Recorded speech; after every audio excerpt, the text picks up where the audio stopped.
Hey, where are you right now? I'm not sure. Don't upset me. There's nothing belonging to us in the house. What's happening? Well, I packed up all my things and left. Okay. I don't get it. Why would you leave? Well, we got divorced, so it's not odd for me to leave, right? Divorced? I'm the one who filed the divorce papers. What? My name is Claire. I'm 35 years old and work in an office. I'm married to Evan, and we've been together for 5 years. Evan used to work at a company, but he quit his job 2 years ago to start his own business. Unfortunately, his business hasn't been doing well, and we've been struggling financially for the past 2 years. Luckily, I have a good income, so we're able to make ends meet. Our relationship as a couple is okay, not great, but not terrible either. However, I have a big problem with my mother-in-law and sister-in-law who live in my husband's family home. Every time I see them, they make fun of how I look and always find something to complain about. It really upsets me and makes me feel stressed out. My in-laws' house is only a 10-minute drive from our apartment, so my husband often wants to visit them. When we first got married, I went along with it to please my husband, but lately I've started to stand up for myself because their behavior has become too much to handle. Even when I try to stand up for myself, my mother-in-law and sister-in-law don't stop. They always find ways to ask me for money. Hey Claire, I need $500 to buy a birthday present for a friend. Can you give it to me? $500? What are you buying? I'm planning to gift a trip, and I'll be going too. No, that sounds odd. It's like I'm footing the bill, and I can't afford to give $500. You're so tight-fisted. Claire, are you a miser? Even though Evan supports you. Excuse me? I'm the one supporting him. My husband hasn't contributed anything to our living expenses in the past year, and you, sister-in-law, should get a job. It's not okay to be unemployed at your age. Why does my mother-in-law accept my sister-in-law's unemployment? I wanted to say all of this, but my husband interrupted. Hey Claire, I have a friend's birthday coming up. I want to buy a present, so could you give me $500? You really understand, Evan. You're a good son. Then can I also get about $300? I need it for something. I wasn't sure. It's okay, Claire. You should have about $300 in your wallet, right? Come on, give it to her quickly. My husband, maybe out of pride, made me give the money to my sister-in-law without hesitation. And then he started saying confusing things like, thanks to me, we can live this luxurious life. I couldn't understand why my husband was acting this way lately. During the car ride home, I confronted him. Why do you act like this? I have my pride as the eldest son. He started saying even more confusing things. This led to a big argument. Once you give them money, they become bossy. What's wrong with making my own mother happy? We can't afford to live that lavishly, you know. Do you get it? You're not contributing anything to our living expenses. So what? We got a big bonus this summer. Don't rely on that. That money is for savings. Since then, my husband and I have been constantly fighting. How can he act so arrogantly when we're struggling financially? Why does he always have to be in a position of power over me? His flaws are becoming more and more apparent. I realized I didn't have to put up with things I didn't like just for him. So when he recently said, "We're going to my mom's," I responded, "You go by yourself." My husband tried to argue, saying, "What do you mean?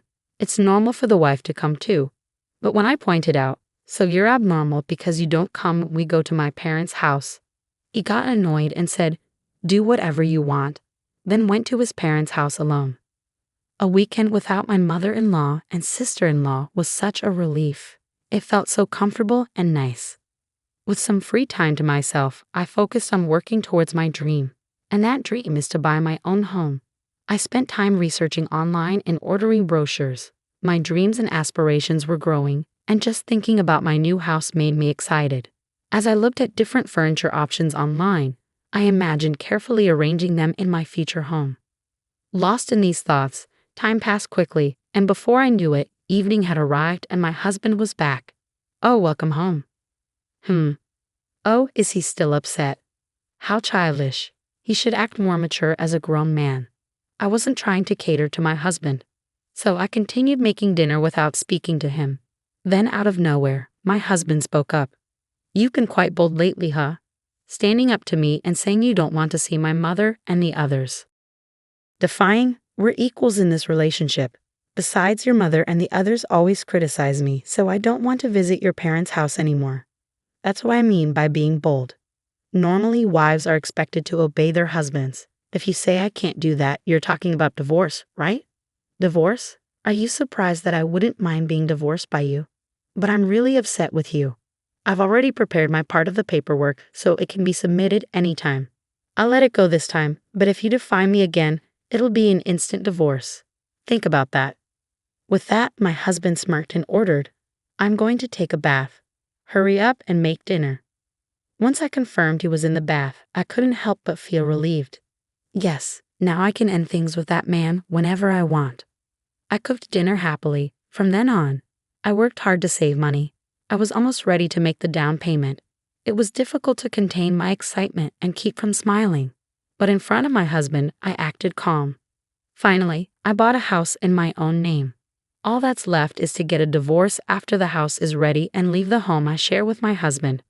I started packing my belongings little by little without my husband noticing and sent them to my parents' house temporarily. I had told my parents everything, and they understood my situation. Finally, the house was finished. When my husband went to his parents' house as usual on the weekend, I moved all my things to my new home. The new house is very comfortable, and both the inside and outside are just as I imagined. As I enjoyed the pleasant scent of a new home all day, my husband called me that night. Hey, where are you? Well, where do you think I am? Don't play games with me. There's nothing left in the house. What's happening? Well, I packed up all my stuff and left. What? I don't understand. Why would you do that? Well, since we're divorced now, it's not unusual for me to move out, is it? Huh? Divorced? I already filed the divorce papers. What? We're not together anymore. Don't try to fool me. I won't accept that. But you were the one who said we could get divorced whenever. As a businessman, you should stand by your words. Anyway, this is the end for us. With that, I hung up the phone. Finally, I was free from my husband. That night, I slept peacefully. Living in my new home was so comfortable, and every morning, I woke up feeling refreshed. Today, I decided to invite my parents over to my new home for the first time. As I was cooking alone in the kitchen, my parents arrived with a bottle of celebratory sake. They were both surprised and impressed by my new home, and then the three of us raised our glasses for a toast. Even though it was a bit early, we started celebrating. Suddenly, the doorbell rang. Huh? Who could it be at this hour? When I checked the intercom, I saw my ex-husband, ex-mother-in-law, and ex-sister-in-law standing there. Why are you here? From now on, my parents and I will be living here. My father is in the hospital right now, but when he's discharged, he'll also be living here. Please leave immediately. No way, that's absurd. Why should I do that? Please leave my property right now. Then my ex-mother-in-law stepped forward. You cheeky girl, listen. What's yours is mine. If you understand, open the door. What are you talking about? I'm single now. Huh? Didn't your son tell you? We've already filed for divorce. We're strangers now. Upon hearing this, my ex-mother-in-law and ex-sister-in-law looked at my ex-husband. He seemed to be explaining something to them, although I couldn't see clearly on the intercom screen. He was probably saying something like, I don't accept this. I told them, anyway, you can't enter this house. Please leave, and hung up the intercom. As my ex-husband continued shouting at the front door, demanding to talk, I was at a loss for what to do to make him leave. Then, to my surprise, a police car pulled up in front of my house, and they took my ex-husband into custody. From inside, I could hear my ex-husband protesting and struggling as the police pinned him to the ground. It hurts. Why is this happening to me? Meanwhile, my ex-mother-in-law and ex-sister-in-law stood there in shock upon learning that their son was divorced. They weren't arrested, but they were escorted away in the police car. After watching my ex-husband and his family being taken away, I returned inside the house, wondering who had called the cops. Then, to my surprise, my father made a peace sign.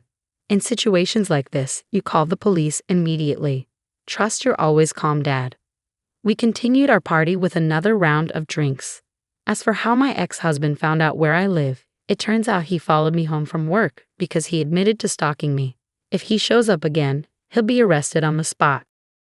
With his timid personality, it's unlikely that he'll come near this house again. I also obtained a restraining order against his family. After the incident, it seems my ex-husband's business went downhill, and he accrued a lot of debt. With the divorce, the financial support he and his family were relying on from me was cut off. Additionally, with his father in the hospital, they had no source of income, so they had to sell their house. It's a case of reaping what they sowed. On the other hand, I invited my parents to live with me in my new home. They're very happy, calling me incredibly filial, and they're enjoying life in our new home.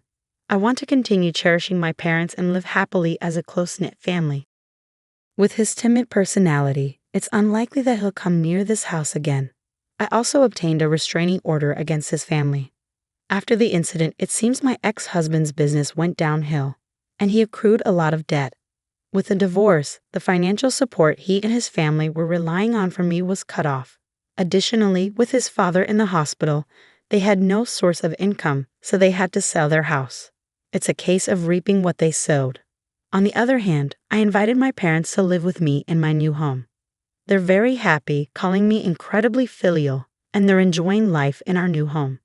I want to continue cherishing my parents and live happily as a close-knit family.